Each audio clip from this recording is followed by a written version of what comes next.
Vamos a tratar el tema de glomerulopatías. Nuevamente para repasar una gráfica sobre lo que es un glomérulo. Ya sabemos el cuerpo celular, los podocitos, los procesos mayores, los procesos menores, cada uno de los cuales engloba un vaso, toda esta situación, toda esta unidad funcional asentada sobre una matriz mesangial que corresponde a la matriz extracelular sobre la cual se asientan todas las unidades funcionales del riñón.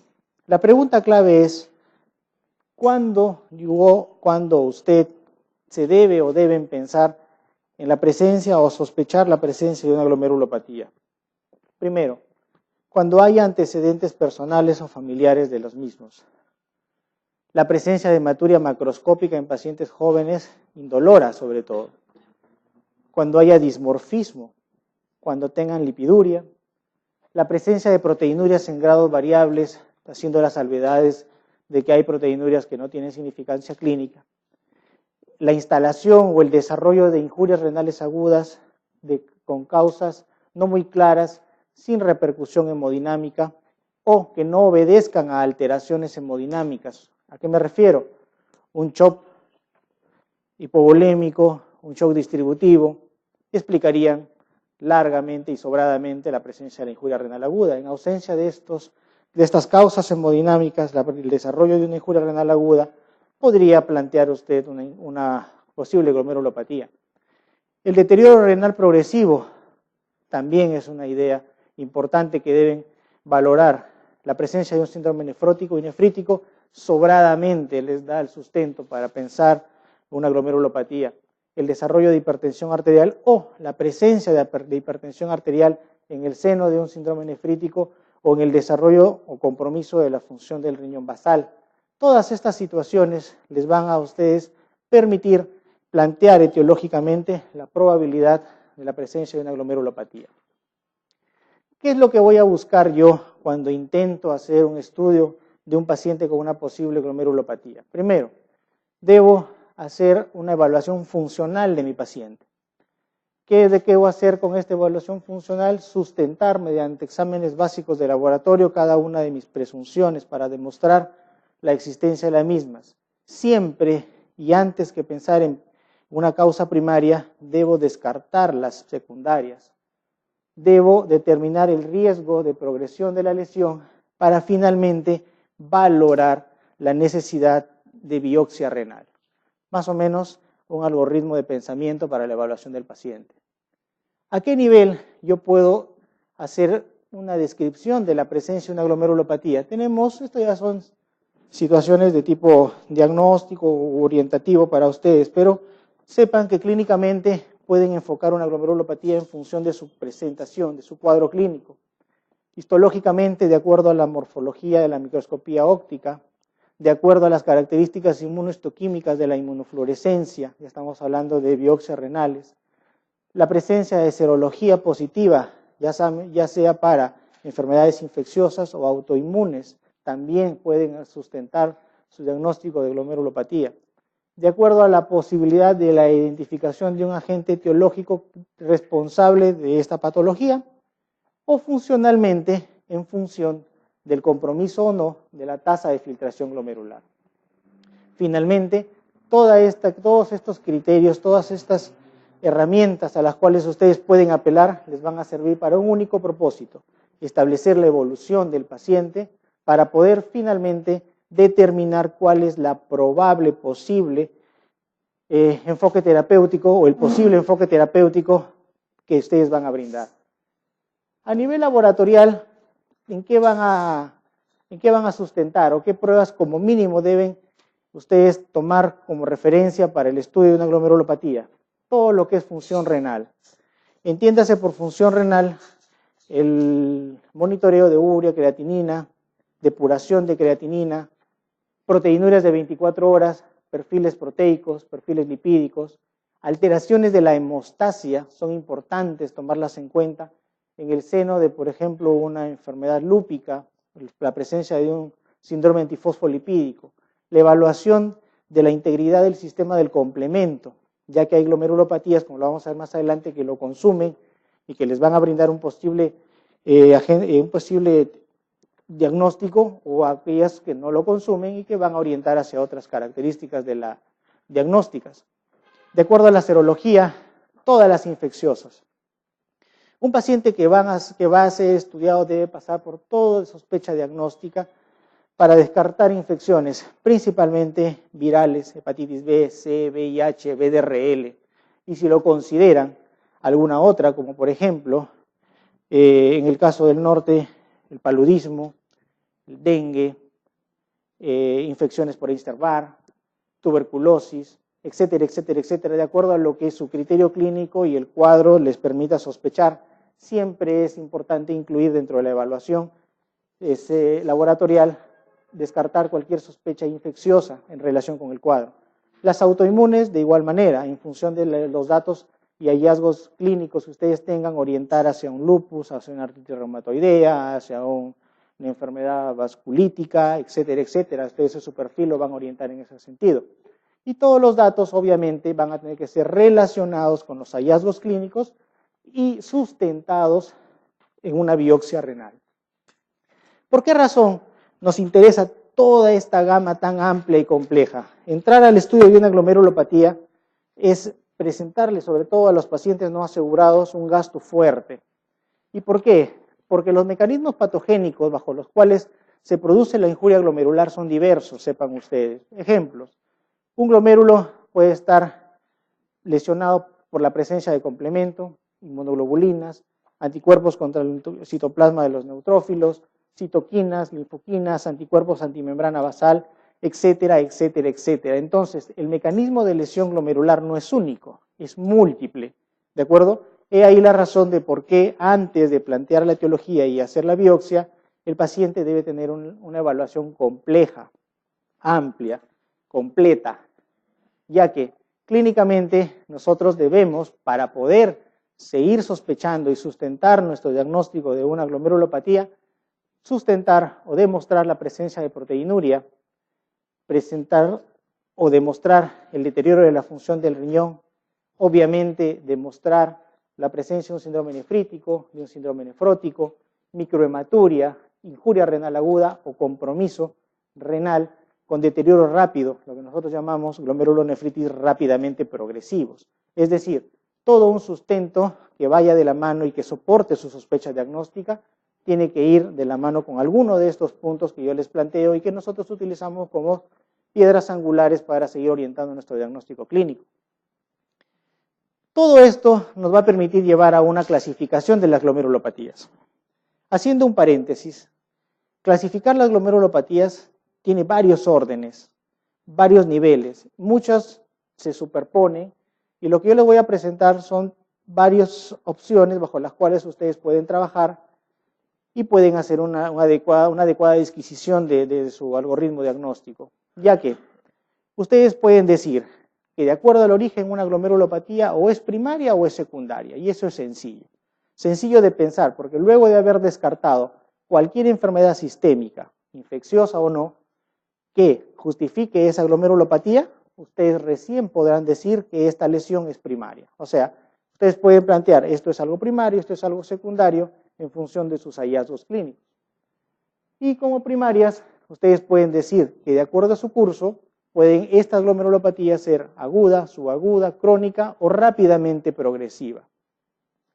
Secundarismos, un enorme abanico de posibilidades diagnósticas, desde situaciones tan cotidianas como la obesidad para nosotros, drogas, disproteinemias, hasta situaciones mucho más serias como enfermedades inmunológicas, principalmente lupus y vasculitis, como dentro de nuestro medio. Si ustedes quieren atender a las características anatomopatológicas, hay dos grandes categorías bajo las cuales se clasifican las glomerulopatías. O son proliferativas o no lo son. Toda glomerulopatía proliferativa solamente obedece a estas cuatro categorías posibles. La mnemotecnia es meme. O es mesangial o es endocapilar, y sepan que la endocapilar es la posinfecciosa. O es una membrano proliferativa o es una extracapilar, y la extracapilar la conocen también con el nombre de rápidamente progresiva, de medias lunas o glomerulopatía por medias lunas. Son las 4 posibilidades diagnósticas. ¿Y por qué decimos proliferativo? Porque lo que se encuentra es esa matriz mesangial que ustedes han visto en la primera diapositiva. Normalmente entre uno y otro glomérulo no debe sobrepasar 2 a 3 células. Cuando se incrementa la población de células mesangiales a este nivel, decimos que hay proliferación. Entonces, la única manera que ustedes sospechen proliferación es con biopsia, pero de acuerdo a la evolución clínica, como vamos a intentar darles esos conceptos, ustedes pueden decir cuál es el tipo específico que esperarían que el anatomopatólogo les diga que es esa patología. Mientras que las no proliferativas son estas 3 posibilidades. O es una focalis segmentaria, o es una membranosa, o es una enfermedad de cambios mínimos. Diferencias entre una y otra, simple. Todo síndrome nefrótico generalmente es no proliferativo. ¿Por qué?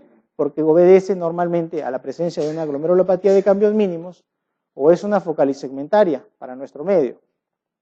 Mientras que las que son nefríticas normalmente tienden a correlacionarse con la presencia o probabilidad de la existencia de una glomerulopatía proliferativa y por ende su pronóstico tiende a ser un poco más reservado, con excepción de la endocapilar, la posinfecciosa, que es la que tiene una mejor evolución clínica. Les mencioné el complemento. Si ustedes hacen un dosaje de complemento, de acuerdo a si se consume o no, las hipocomplementemias pueden estar en relación con glomerulopatías primarias o secundarias. De tal manera que glomerulopatía extracapilar, endocapilar y membrano proliferativa siempre son hipocomplementémicas. Es decir, que toda proliferativa les consume complemento. ¿Estamos? Mientras que las secundarias, que también van en relación con alguna de estas patologías, LES, vasculitis, crioglobulinemia, SHU o PTT, o sea, síndrome hemolítico urémico o púrpura trombocitopénica, trombocítica, cualquiera de estas patologías también les va a producir hipocomplementemia. El detalle está en que el lupus puede comportarse como una membrano proliferativa. El lupus puedes darle extracapilar tipo 2. El lupus puede hacerle cualquier tipo de glomerulopatía, hasta una focalis segmentaria. En consecuencia, mensaje, para que les quede claro, el diagnóstico anatomopatológico no es patrimonio de una sola patología. ¿Estamos? Porque una misma patología puede darles varias expresiones anatomopatológicas. ¿Estamos? Así que no se les quede metido en la cabeza que el lupus solamente les va a dar focal difusa. Puede darle cualquier tipo, como lo vamos a ver más adelante. En la mesangial no entra. Es una de las categorías de las proliferativas que no consume complemento. Es más larvada, más lenta, pero es una buena observación, por ejemplo. Se ha dado cuenta que la mnemotecnia meme solamente aparece en men nada más, ¿no? Se faltó una E. La localización de los depósitos inmunes la vamos a determinar en función a la inmunofluorescencia.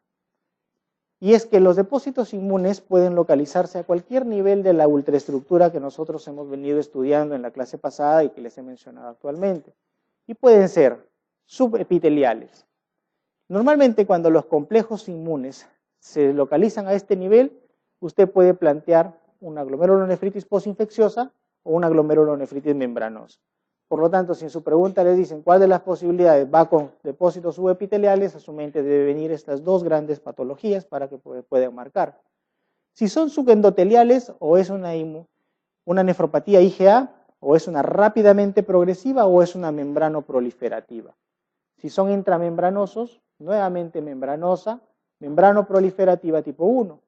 Y si son mesangiales, la única posibilidad es que sea la mesangial per se, una esclerosis, una IgA, una IgM o una rápidamente progresiva. Por lo tanto, ninguna de la localización, salvo en 2 patologías, como lo vamos a ver adelante, en la membranosa y en la membrano proliferativa, la localización del inmunocomplejo es estrictamente diagnóstica. ¿Por qué? Porque en algún momento de la evolución de la membranosa, como lo vamos a ver, el depósito es subepitelial, subendotelial, intramembranoso o mesangial, de acuerdo a la gravedad y evolución de la patología. Pero si quieren alguna clasificación, aquí la tienen, lo que normalmente hacen referencia a los libros. Clínicamente, Entonces, antes de pasar a la presentación clínica para discutir sobre los síndromes nefrótico y nefrítico, la clasificación anatomopatológica no es patrimonio de una sola patología, ¿de acuerdo? Que algunas sean más características que otras, puede ser, pero ninguna es patrimonio de alguna patología per se, con excepción de la preeclampsia, donde sí hacen endoteliosis y esa sí es patognomónica de preeclampsia, así de sencillo. El resto, hasta la presencia de Kilmelten-Wilson, de nódulos de Kilmelten-Wilson, no es patognomónico de diabetes como nosotros creemos. Lo vamos a ver también más adelante. Y segundo, es que mientras ustedes no demuestren que haya secundarismo o que no haya secundarismo, nunca pueden plantear que una glomerulopatía es primaria. Dos conceptos básicos. Clínicamente, todas las anormalidades en el sedimento urinario, en las funciones en el laboratorio de la función, de la evaluación de la función renal, nos pueden llevar a anormalidades que pueden ser sintomáticas y que si queremos clasificarlas en dos grandes posibilidades diagnósticas desde el punto de vista sindrómico para la evaluación de la glomerulopatía, estas pueden cursar o como un síndrome nefrótico o como un síndrome nefrítico. Recuerden siempre que el síndrome nefrítico en alguna de esas posibilidades puede evaluarse o corresponder a una rápidamente progresiva. Cualquiera de ellos, nefrótico o nefrítico, tiene la posibilidad de progresar a una glomerulopatía crónica. Muchos se preguntarán, ¿y a qué le llamamos rápidamente progresiva? Es toda aquella glomerulopatía que produce deterioro de la función renal en menos de 3 meses, ¿de acuerdo? O sea, en menos de 3 meses por usar un término poco ortodoxo, esa enfermedad se ha almorzado al riñón y el paciente sencillamente pierde la función renal. De tal manera que, si ustedes dicen y quieren apelar a la parte sindrómica para no hacerse tanto problema con los diagnósticos confusos anatomopatológicos, ustedes pueden, de acuerdo a la evolución sindrómica, presentar su caso de sospechoso de una glomerulopatía como dependiente de un síndrome nefrótico, de un síndrome nefrítico, mayormente en relación con cuadros agudos. Los nefróticos tienden a ser más crónicos, pueden presentar la probabilidad de que se esté instalando una glomerulopatía rápidamente progresiva, sustentando su sospecha clínica en ese deterioro rápido, agresivo e irreversible de la función del riñón, en el establecimiento de una enfermedad crónica o como evolución o expresión de una glomerulopatía crónica, o en su defecto, como la presencia de anormalidades urinarias asintomáticas. Este es un nuevo síndrome que ha aparecido en el diagnóstico nefrológico, que es anormalidad urinaria asintomática. ¿A qué nos referimos cuando decimos alteraciones urinarias asintomáticas? Es la presencia de alteraciones en el sedimento urinario sin expresión clínica de una enfermedad glomerular. Es decir, hematuria y proteinuria. No hay deterioro de la función renal, no hay ninguna otra causa o patología, el complemento está bien, no hay serología, el paciente está increíblemente saludable, pero tiene alteración significativa y sugerente de patología. Esa ausencia de expresión clínica de una anormalidad la conocemos como anormalidad urinaria asintomática y amerita estudio y seguimiento. ¿De acuerdo? De tal manera que, si, como han visto acá, estas son las dos categorías mayores de nuestro diagnóstico. Y cuando ustedes planteen un síndrome nefrótico en un adulto, las únicas posibilidades diagnósticas que deben venir a su mente son estas posibles patologías. O es una glomerulonefritis membranosa, o es una focalis segmentaria, o es una mesangial, o es una glomerulonefritis de cambios mínimos. ¿De acuerdo? En el adulto, para todo el mundo y en todos los libros que ustedes lean, en el adulto el síndrome nefrótico obedece a membranosa. En el Perú, el síndrome nefrótico, de acuerdo a todos los estudios publicados por el Hospital Loaiza, que hizo una interesante revisión diagnóstica y correlación anatomopatológica, en el Perú la principal causa de síndrome nefrótico es glomerulonefritis focalis segmentaria. Y para la población pediátrica, indiscutiblemente, pues sigue siendo la enfermedad de cambios mínimos. Si usted plantea un posible síndrome nefrítico, por el contrario, a su mente deben venir una endocapilar o posinfecciosa, debe pensar en cualquier otra probabilidad infecciosa, siempre en relación a una glomerulonefritis endocapilar, una membrano proliferativa, una nefropatía IgA, vasculitis comprometiendo solamente vasos pequeños. Si usted sospecha vasculitis de otros vasos, difícilmente hay compromiso glomerular. Las únicas vasculitis que afectan el riñón son las de vasos pequeños. ¿De acuerdo? Solamente esas. Lupus o focalis segmentaria, que es en este momento para ustedes sin signo de confusión, pero la focalis segmentaria, al igual que el lupus, son dos grandes enfermedades enmascaradoras de diversas patologías. En el mundo entero, primera causa es síndrome nefrítico y en el Perú, posinfecciosa. Síndrome nefrítico, vamos a verlo más adelante, pero en el Perú, síndrome nefrítico sigue siendo, al igual que en el resto del mundo, prostreptocócica. ¿Cuál es la que sangra más? La IgA.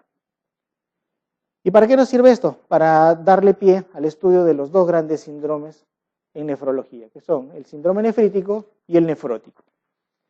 ¿A qué llamamos síndrome nefrítico?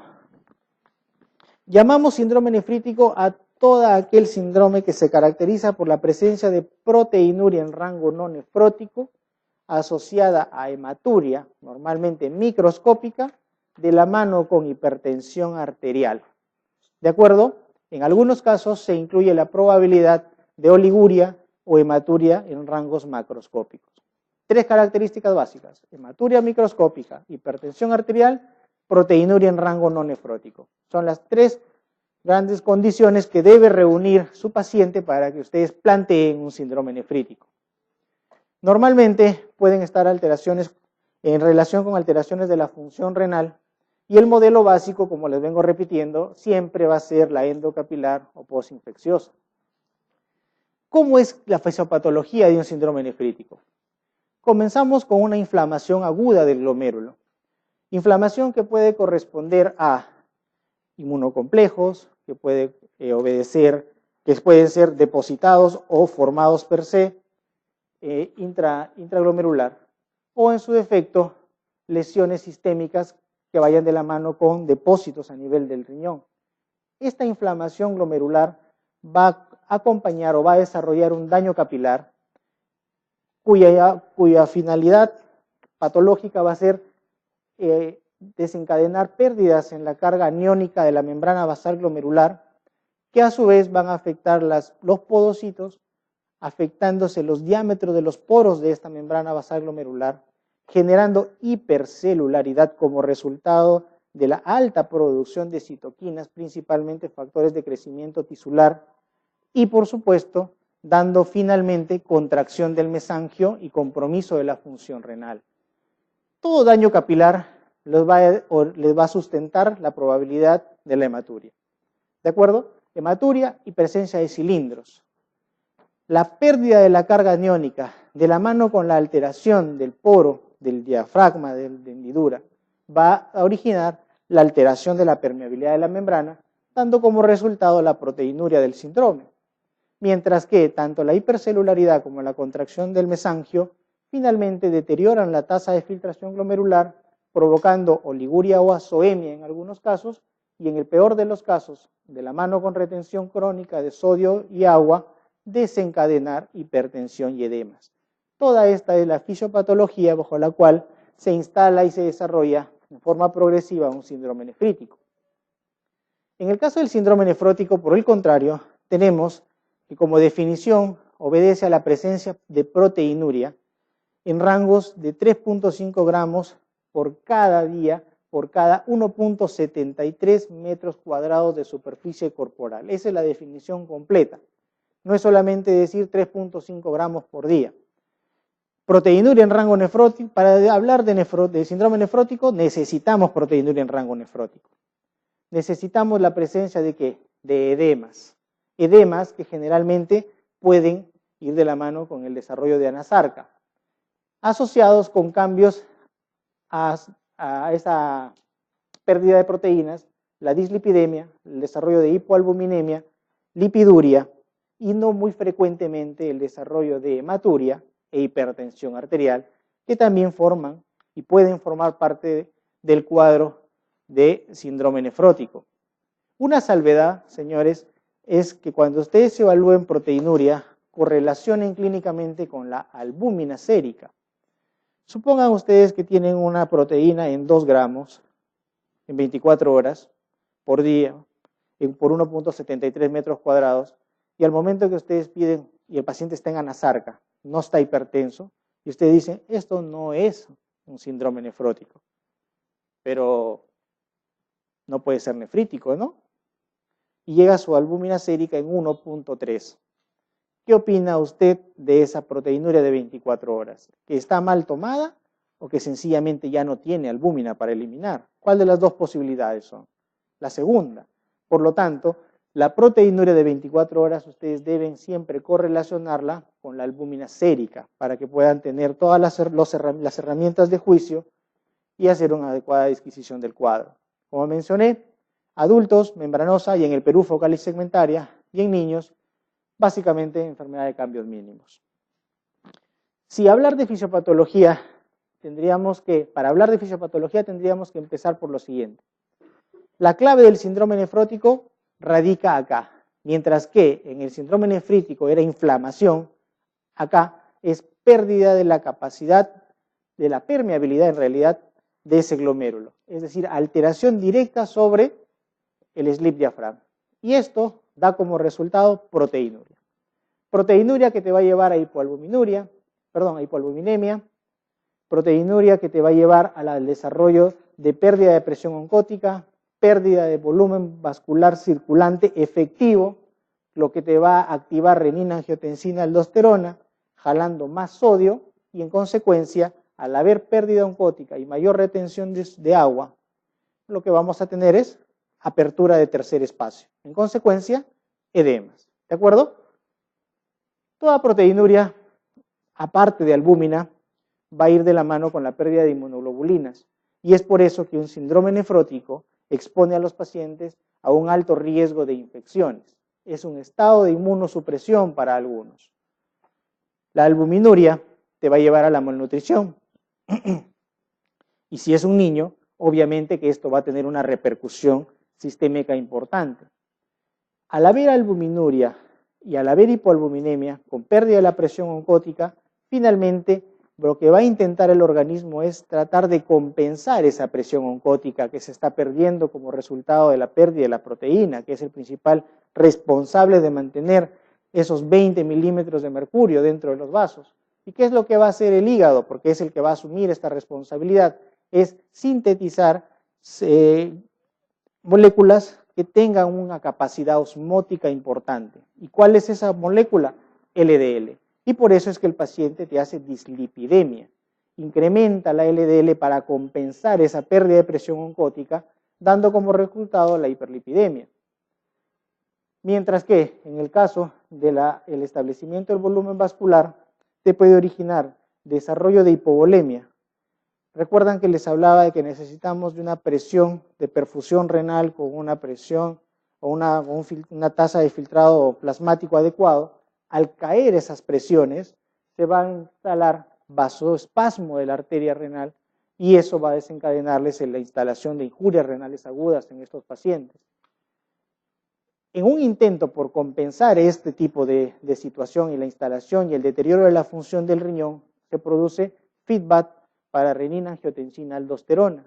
El resultado final es intentar rescatar sodio en el túbulo contorneado distal, en el túbulo colector, para generar hipervolemia y normovolemia, si se podría decir así, y mantener las presiones de filtrado glomerular en rangos óptimos para evitar esto. Sin embargo, eso casi nunca va a ir de la mano con una respuesta satisfactoria. En realidad nunca la hay. Y en consecuencia, ¿qué es lo que tenemos en realidad? Es retención de sodio. Y la poca agua que podemos rescatar, como no hay presión oncótica, ya que la LDL no hace todo lo que debería hacer, ya que la albúmina es mucho mayor en cuanto a pérdida, entonces tenemos, ¿qué cosa? Mayor presión hidrostática y desarrollo de tercer espacio, resultado final, edemas. ¿De acuerdo? Al haber mayor pérdida de presión oncótica respecto del síndrome nefrítico, es que el síndrome nefrótico desarrolla más edemas y mayor probabilidad de desencadenar anasarca. Otra consecuencia importante de esta proteinuria es el hipercatabolismo.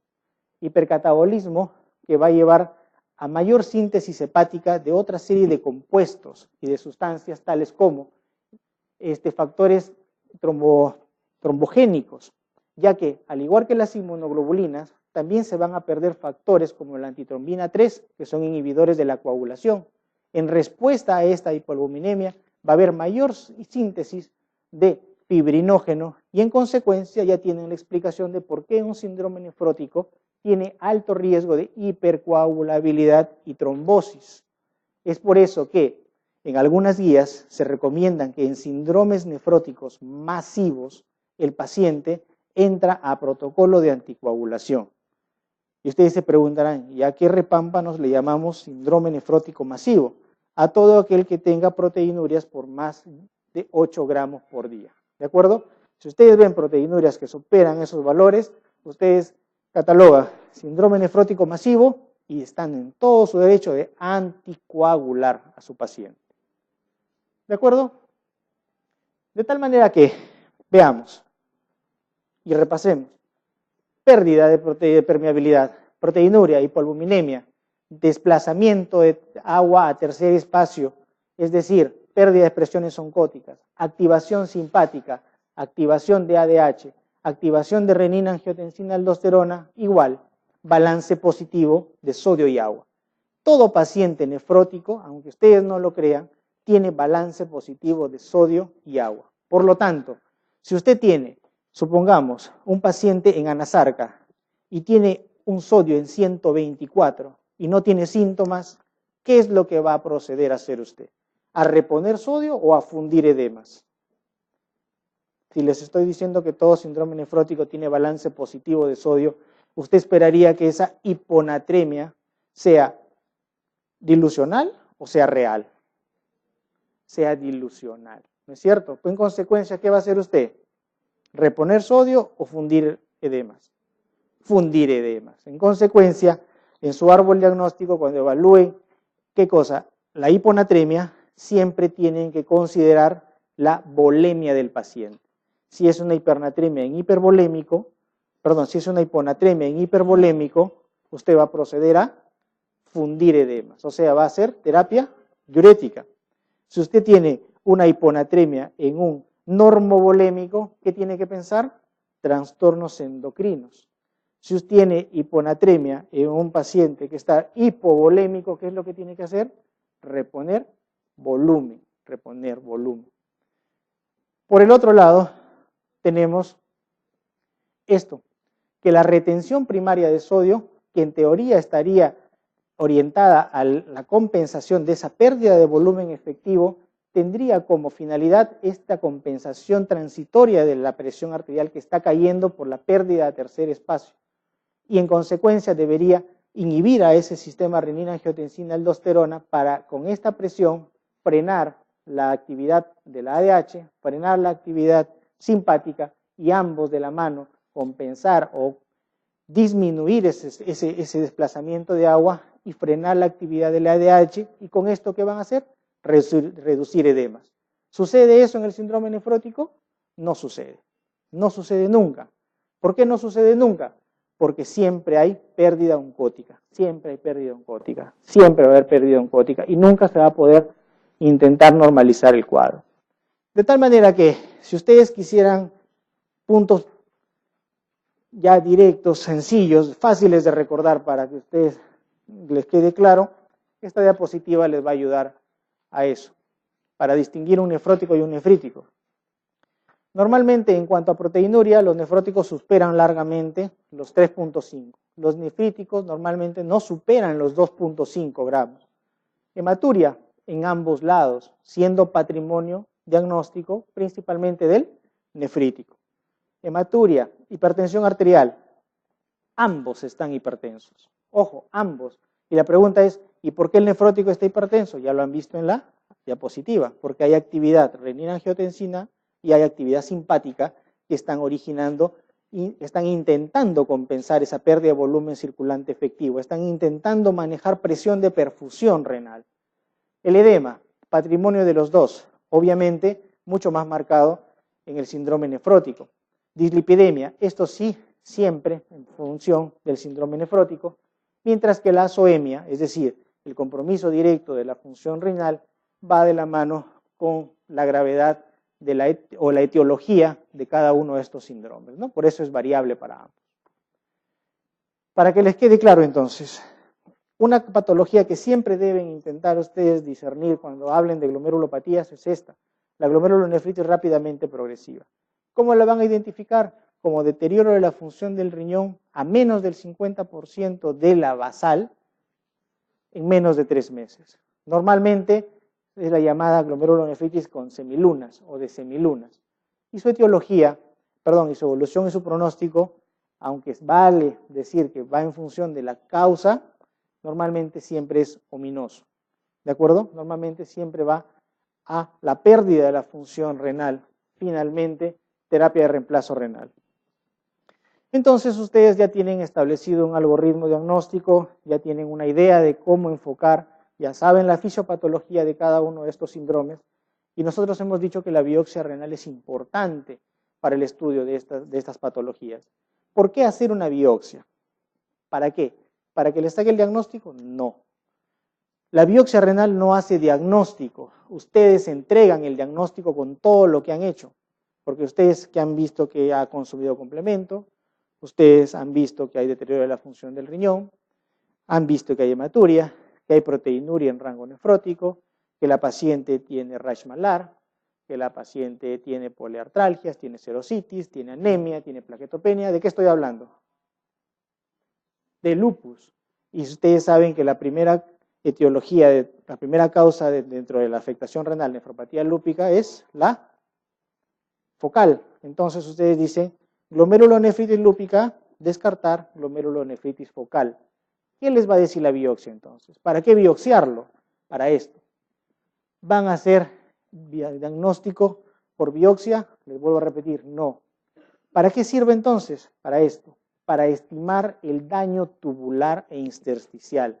¿Les va a servir la biopsia para qué? Para fundamentar su presunción clínica, o en todo caso cambiarla y que ustedes se den cuenta qué tan mal estuvieron en su enfoque o qué tan bien estuvieron en su enfoque. Es decir, retroalimentación, principalmente para seleccionar la terapia y darle a ese paciente una idea de cuál va a ser su pronóstico y cuál va a ser su evolución.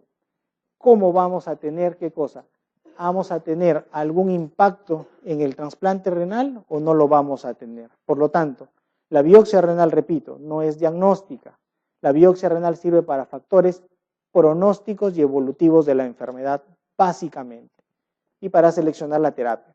Es diferente tener una biopsia donde hay cambios agudos que encontrarse con una biopsia donde lo único que tienen ustedes que es esclerosis. En el primero, ustedes van a entrar a inmunosupresión agresiva. En el segundo, simplemente van a asistir al deterioro completo de la función del riñón e instalación de terapia de reemplazo renal sin exponer al riesgo de los nefrotóxicos o tóxicos o los inmunosupresores que nosotros vamos a ver más adelante. Por lo tanto, ¿en quiénes debemos plantear biopsia? En todo paciente con síndrome nefrótico, en todo paciente con síndrome nefrítico, en todo aquel que tenga hematuria, en todo aquel que tenga alteraciones en el sedimento urinario, principalmente proteinuria o microhematuria, pacientes con deterioro de la función del riñón, injuria renal aguda que no tenga explicación alguna, es decir, sin componente hemodinámico importante, pacientes con riñones que sean ecográficamente normales, pero que en las pruebas de la función renal vean y observen ustedes que hay deterioro de la función del riñón con sedimento activo, por decir una situación. Caída de la función renal entre los 3 y 6 meses de la evolución de una patología o una sospecha clínica. Pacientes con diabetes mellitus, ¿es factible biopsiarlos? Sí, siempre y cuando la evolución de la enfermedad no sea la esperada para esa enfermedad. ¿Y cuáles son esas situaciones? Por ejemplo, proteinuria masiva. Un diabético jamás te hace proteinuria masiva. Y un diabético tiene todo el derecho de tener un mieloma que justifique la proteinuria masiva y tienes que entrar a biopsiar ese riñón para ver qué tipo de afectación tiene. Un diabético tiene todo el derecho de hacer una linfoma, una leucemia, y esa enfermedad neoplásica causar glomerulopatía, y tú tienes que entrar a hacer el diagnóstico de esa glomerulopatía. Y por supuesto, en todo riñón trasplantado, como parte del protocolo de la evaluación de ese órgano. ¿Debemos biopsiar un síndrome nefrótico? He dicho sí, salvo que dos situaciones importantes. O sea, un niño, y obviamente no les quede otra posibilidad diagnóstica que sea cambios mínimos, a no ser que la evolución no sea la esperada, o que tengas un diabético con enfermedad conocida, sin estas condiciones, y que tenga deterioro de la función del riñón. Si es un nefrítico, ¿debes entrar a biopsiar? He dicho que sí, salvo que sea una posinfecciosa y la demuestren. Ya no tienen nada que pensar, ya saben cuál va a ser el patrón. No van a perder el tiempo ni a exponer al paciente. Y hematuria, salvo que sea aislada y asintomática. Dijimos que hasta el 5% de la población general podría presentar hematuria aislada y que hasta el 20% de las hematurias son criptogénicas. En consecuencia, si solamente hay hematuria, sin deterioro de la función del riñón, sin alteración en el sedimento con presencia de cilindros, por ejemplo, o proteinuria, no tienen tal vez ninguna herramienta importante que les justifique una biopsia. Tenemos algunos casos para contraindicar esta herramienta diagnóstica, diagnóstica y pronóstica, sí. Por ejemplo, trastornos de coagulación, presencia de poliquistosis renal, alteraciones psiquiátricas, obviamente la negativa del paciente o la incapacidad de lograr un respaldo médico legal para efectos de complicaciones, la presencia de hipertensión arterial, puesto que esto obliga a la probabilidad del desarrollo de fístulas o la presencia de hematomas que puedan requerir incluso hasta embolismos o nefrectomías, y cuando tengan creatininas por encima de 1.5 miligramos, en lo general se dice que se contraindica. Pero esto es relativo, ya que nuevamente nuestra amiga vasopresina, que como saben ya le han encontrado utilidad para el shock, ahora le encuentran la utilidad para evitar los sangrados en cualquier paciente que va a ser sometido a un procedimiento intervencionista, principalmente biopsia renal. Produce vasoconstricción y con esto, ¿qué es lo que nos va a favorecer? Menor riesgo de sangrado. Relativas. Si tiene un riñón único y yo sospecho glomerulopatía, ¿lo biopseo o no lo biopseo? Es relativo, tienes que evaluar. Que tenga un tumor, una neoplasia, y les va a quedar la pesadilla de que la biopseo o no la biopseo, también es relativo, aunque existe el riesgo de apertura y diseminación, pero es relativo, porque tenemos ¿qué cosa? Las ecoguiadas y las guiadas por resonancia o por corangioresonancia que eliminan esta posibilidad, por eso es que es relativo. Amiloidosis. ¿Debemos biopsiar a toda amiloidosis? Relativo, porque ya sabemos que su pronóstico es malo. Y si demuestras amiloidosis en grasa, ¿para qué vas a demostrar amiloidosis en riñón? Ya tienes el diagnóstico, o sea que esto es efectos académicos. La obesidad, sobre todo por los efectos técnicos y las dificultades que pueda hacer, ya que es difícil hacer hemostasia en estos pacientes. Debatibles, edad y sobre todo, ¿quién debe hacerla? ¿La hace el nefrólogo? ¿La hace el cirujano cardiovascular? ¿La hace el urólogo? ¿La hace el radiólogo intervencionista? En el Perú, la hace el nefrólogo. En cualquier otra parte del mundo, con excepción de España, que también existe la subespecialidad de nefrología intervencionista, la hacen los radiólogos intervencionistas. ¿De acuerdo? Y cuando son a cielo abierto, si nuestro amigo urólogo ingresa a hacer la biopsia porque tiene que hacer toda la apertura del retroperitoneo. ¿De acuerdo? ¿Cuáles son los riesgos de someter a un paciente? Que sangre. Es la principal y más frecuente y es la pesadilla de todos los que hacemos biopsias.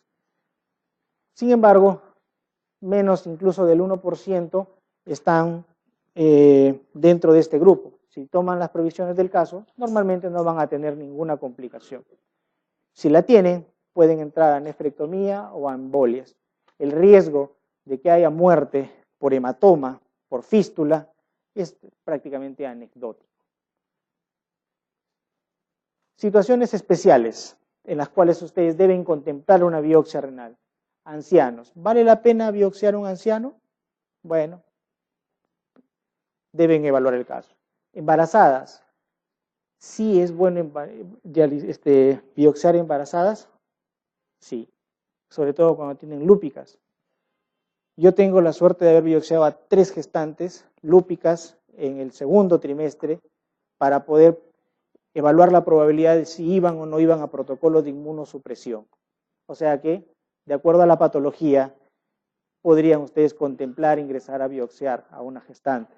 Microhematuria, les mencioné, valoren si está del 20%, es decir, criptogénica, o si es del 5%, deben agarrar otras herramientas que le sustenten exponer al paciente, diabéticos o proteinurias aisladas, toda vez que hemos dicho que existen situaciones en donde hay proteinurias en donde obedecen a ortostatismo o a situaciones transitorias. ¿De acuerdo? En esta parte, algo que no les haya quedado claro de la fisiopatología, de la clasificación de las glomerulopatías, para poder avanzar con la siguiente exposición. Muy bien. Nuevamente pienso que soy muy claro, que no me entienden nada, pero igual voy a seguir. Glomerulopatías primarias, es decir, vamos a estudiar aquellas que en teoría no obedecen a ninguna otra patología, es decir, a las puramente, a las glomerulopatías puras, a las simples, a las más difíciles de encontrar en la práctica clínica. Nuevamente, para que se vuelvan a ubicar, ¿qué será esto? Un túbulo. ¿Qué será esto? Las arteriolas, ¿no es cierto? Cuando ustedes, y les muestro esto para que entiendan las fotos que les voy a presentar. Cuando yo les hable de polo arterial o polo vascular, ustedes entiendan que me estoy refiriendo a la entrada o de la arteria aferente o de la eferente. Polo arterial. Cuando yo diga tip, estoy acá arriba, al frente, en donde está el túbulo. Cuando yo diga top, estoy acá. Y todo esto de acá es el glomérulo. Cada huequito, ¿qué es? ¿Ah? Un vaso sanguíneo. Y como cada vaso sanguíneo está tomado por un podocito, en consecuencia, cada uno de ellos, ¿qué es? Un, ¿qué? Vamos, muchachos, ¿qué es? Es una unidad funcional, pues. ¿Estamos? Nuevamente, cuando hable de mesangio, me estoy refiriendo a todas estas células que actúan como argamasa, como sostén de toda esta arquitectura vascular. ¿De acuerdo? Muy bien. Empecemos con la enfermedad de cambios mínimos. Vamos a estudiar la enfermedad de cambios mínimos. Es aquella glomerulopatía que es responsable del 49.5% del total de síndromes nefróticos que ocurren en la población pediátrica. Miren, 49.5%, o sea, ni la mitad. Vamos a decir por qué. Normalmente, en los menores de 6 años asciende hasta el 80%. Se presenta en una razón de 2 a 7 casos por año nuevos y predomina normalmente en el sexo masculino. ¿Estamos? La edad promedio para la presentación de este cuadro oscila entre los 2.5 a 4 años de edad, siendo todas las razas del mundo plausibles de ser afectadas con mayor intensidad en los caucásicos y en los asiáticos. Era lo que antiguamente se conocía como la nefrosis lipoidea. Sencillamente porque al haber lipiduria, lo que hacían era esa cantidad de moléculas grasas ser incorporadas dentro del túbulo contorneado proximal y era eso lo que veían, gotas de grasas, por eso le llamaron nefrosis lipoidea. ¿Cuáles son las características anatomopatológicas que ustedes deben ver o identificar para sustentar que esto es una enfermedad de cambios mínimos? Son las siguientes. Si ustedes ven una microscopía electrónica, ¿qué van a ver? Nada. Todo está bien, todo está normal, no hay ninguna alteración, todo es lindo, limpio, no hay proliferación, no hay alteración del polo vascular, no hay expansión significativas, hay en algunos casos leves expansiones. Si ustedes hacen las inmunofluorescencias, generalmente son negativas, aunque hay situaciones en donde puede haber positividad. Y ojo, la positividad para IgM y C3 en el seno de una enfermedad de cambios mínimos es pronóstica de respuesta a tratamiento. Es decir, si en la microscopía electrónica su anatomopatólogo, y ojo, los que van a ser anatomopatólogos, reportan todo normal y someten a inmunofluorescencia, y oh maravilla, hay depósitos de C3 y IgM, el nefrólogo le va a tener que decir, dar la mala noticia a la madre, porque generalmente son niños, señora, su niño probablemente no responda y probablemente pierde el riñón con el tiempo. Para eso sirve la anatomía patológica. Y si vemos en la microscopía electrónica, con buenas luces y con un poco de suerte, un poco de fusión pedicilar. En general, no hay grandes cambios, salvo los probables depósitos que son pronósticos. Y es así, miren, un glomérulo, túbulo, más túbulos y más túbulos, todo limpio, no hay infiltración, la cápsula de Botman está íntegra, no hay reforzamientos, el espacio o polo urinario está conservado, simétrico, no hay expansión del glomérulo, o sea, no hay glomerulomegalia. Y si ustedes ven, miren los vasos limpios, no hay nada dentro de ellos, y entre un vaso y otro vaso hay una y hay dos células. Les dije que para ser proliferativa, no les dije creo, si no se los dije, se los digo, si supera las 3 células entre uno y otro vaso, ustedes tienen toda la herramienta para decir que esto es proliferativo, que no es el caso. ¿Estamos? En este caso, esto que parece tan normal, al momento de ser sometido a la inmunofluorescencia, aparecieron estas cosas. Y hay tinción de C3. Mal pronóstico. La microscopía electrónica, lo que normalmente es simétrico, comienzan a haber fusiones y pérdidas de la membrana de filtración glomerular a nivel del slip diafragma. Más fusión pedicilar y más función pedicilar y arquitecturas mucho más alteradas de la mano probablemente con síndromes mucho más agresivos o formas mucho más agresivas de presentación. Entonces, paciente pediátrico con síndrome nefrótico, si tiene más de 40 miligramos por metro cuadrado de superficie corporal, ya tienen el diagnóstico de proteinuria, ¿de acuerdo? Reúne todas las condiciones de un síndrome nefrótico y ustedes necesitan saber qué hacer con ese síndrome nefrótico, cómo lo tratamos a este paciente con enfermedad de cambios mínimos. La piedra angular del tratamiento, aunque la revisión corresponde al 2002, no ha cambiado, salvo algunas exquisiteces de las escuelas, sigue siendo el uso de esteroides. Y hay dos formas de dar esteroides. O le das 60 miligramos por metro cuadrado de superficie corporal o 2 miligramos por kilo por día, como lo quieras ver, durante 6 semanas, todos los días, obviamente. O lo das intercalado a las mismas dosis, interdiario, durante el mismo espacio de tiempo. Para el manejo de la sobrecarga hídrica, ya que hemos dicho que hay tercer espacio y edemas, se recomienda el uso de furosemida en dosis de 0.5 a 2 miligramos por kilodosis, de preferencia por vía intravenosa. Y yo le pregunto, ¿por qué le digo de preferencia por vía intravenosa? Porque en los síndromes edematosos nefrológicos, de la mano de los síndromes nefróticos, nosotros preferimos el uso de endovenoso al uso de la vía oral. ¿Por qué razón?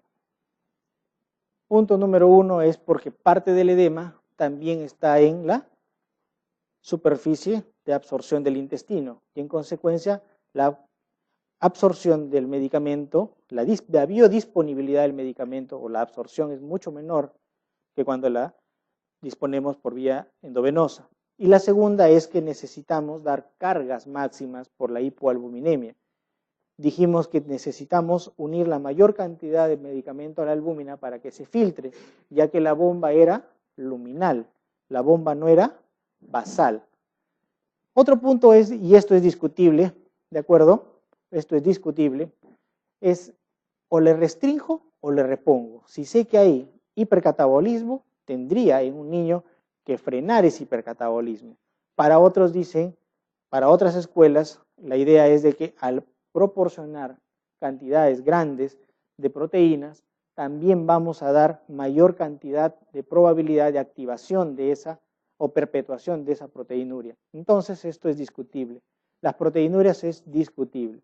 Y podemos dar incluso albúminas a razón de 0.8 a 1 gramo por kilo por día, que es lo que normalmente manejamos nosotros.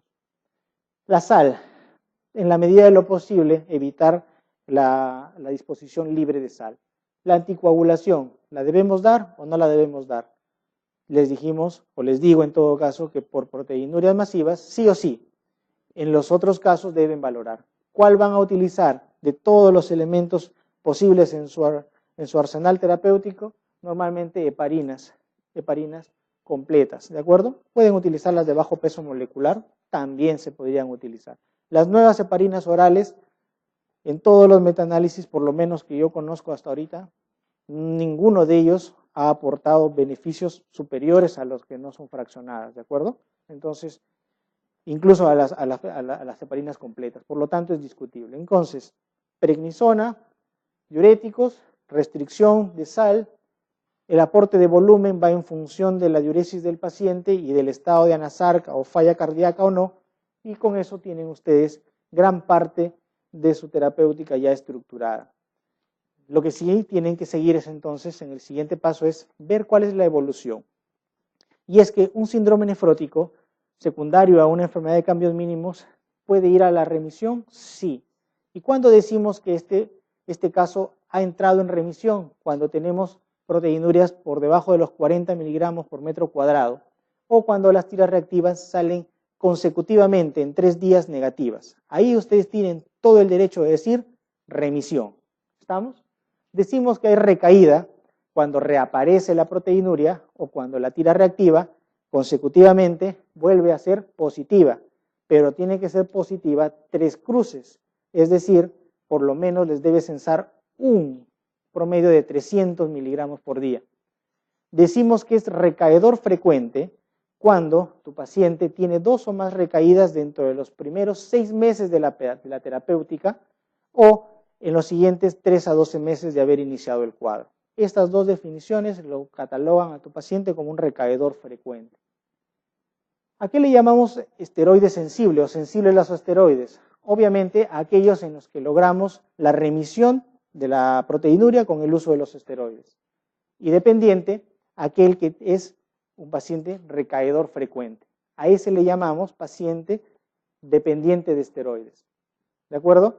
Y resistente es aquel en que a las 8 semanas de haber entrado en tratamiento con esteroides no hemos logrado inducir la remisión del caso. ¿De acuerdo? Si en 8 semanas con terapia esteroidea no han logrado, este paciente es resistente a los esteroides. Y esto lo deberían esperar con con la positividad en la inmunofluorescencia. Ya ustedes ya lo están pensando. ¿Cuántos días se debe tratar? Son 6 semanas. A la 6ª semana ustedes van a hacer el corte. ¿Qué corte? Van a volver a correr los exámenes, van a volver a hacer la proteinuria. Y ahí ustedes van a decir, ¿remitió? ¿No remitió? Van a poder decir, ¿voy a bajar el esteroide o no voy a bajar el esteroide? Porque van a entrar a la segunda fase del tratamiento. Las primeras fases son 6 a 8 semanas. La mayoría de las guías dicen 6 semanas, con 2 miligramos por kilo por día, o 60 por metro cuadrado. Si lograron la remisión, en ese corte van a bajar al 50% los esteroides durante 4 semanas y las siguientes últimas 4 semanas lo van a retirar progresivamente, escalonadamente, para que finalmente todo su ciclo, ¿cuánto ha durado? Entre 12 y 16 semanas. Ese es el total del tratamiento, ¿de acuerdo? Preguntas con enfermedad de cambios mínimos. La PEPA, directo, de frente.